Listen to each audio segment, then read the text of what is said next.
Guys, review natin dito sa hotel natin, no? Hindi pala hotel, parang lodging house lang din. Tingnan nyo. Yan, nagsampay na tayo ng break. So, hindi ko malaman bakit dalawa yung outlet niya dito. Siguro, pwedeng maglagay dito ng kusina. Pero nandun yung, ano mo, higaan. So, siguro, kusina dito ilalagay, no? So, X yan. Then, ilang double lock. Siguro lalagyan nila yan sa susunod. Ito, very good to. Pasok mo palang ilaw na. Okay. Then, ito guys, matindi. Tingnan nyo naman.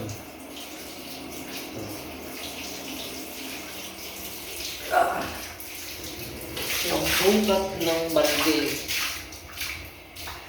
sa babaw ng sa babaw ng gripo. So, paano mo yan magagamit na balde, no? So, X yung gripo na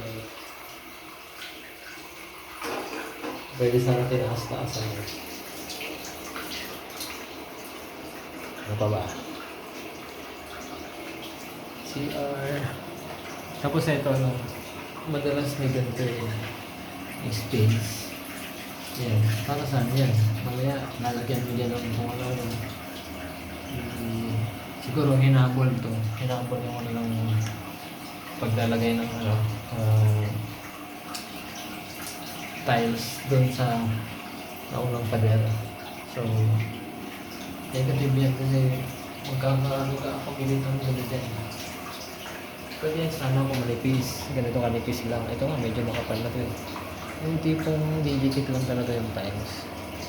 Or may pa-slant lang sana. Pero pag ganyan, magiging alikabok yan eh. No? Negit ko lang yun. Etong aircon. Itong aircon, mga ilang taon pa nito, masisira ito. Ano eh. Ano lang. So, kasi yan. Itong papag na to, tatanggalin parang ko. Yan, para to. So, matipid sila, no? Dalawang ilaw lang. Aircon, saksakan. So, talagang bago pa lang. Tayo lang talaga yung nauna.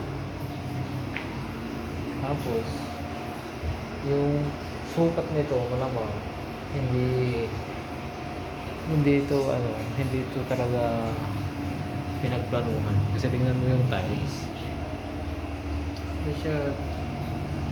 Hindi siya sukat na sukat. Hindi tayo expert sa paggagawa ng bahay, no? Pero na-observe natin. Diba, at least tulad nito, dalawang outlet. O may nagluto ka dyan. Tapos nandiyan yung aircon mo, yung bato ng hangin pag ganito, matutulog ka dito. Sunog ang abot mo. Marami pang improvement para sa bahay na ito, no? Dito sa room na to. Kaya yan, yung shower na pang ano ang ating negative.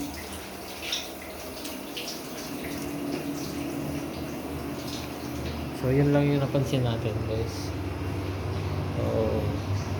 So far malinis naman. At isa pa, madamot sila sa wifi. Malayo yung wifi, kaya hindi tayo nakakapag-record lang to, tapos lalabas tayo, tapos doon natin i-upload. Madamot sila sa kumaga di mo lang extend dito yung ng wifi. Anyway, 2 nights lang tayo. 2 nights kung susilitin natin, no? So, malamang hindi kasi pero sulit na lang yung bayad, 19. Tapos yung susi, pag sinurrender natin itong susi, may 500 na refund. 500 yung refund nila. So 19 okay na rin. Kaso bumili na tayo ng pagkain natin para hindi tayo palabas-labas. So yun lang guys. So yun ang ating review dito sa bahay. Salamat.